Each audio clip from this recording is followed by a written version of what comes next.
Ang number one kailangan mong baguhin sa sarili mo para mabago yung buhay mo is baguhin mo yung mindset mo. If you feel like lumbok na lumbok, durog na durog ka na, lagi mong isipin may katapusan ng lahat.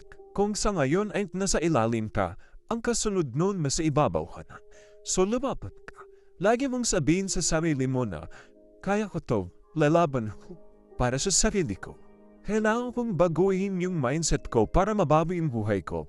Ang next mong isipin is yung mga positive na pwedeng mangyari sa'yo instead of dwelling on the pain, dwelling sa nangyari na hindi maganda. Focus on the positive things na pwedeng mangyari sa'yo. Manifest things.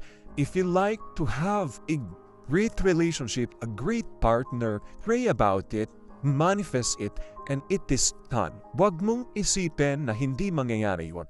Huwag mong isipin na imposible yun because walang imposible sa taong naniniwala sa Panginoon.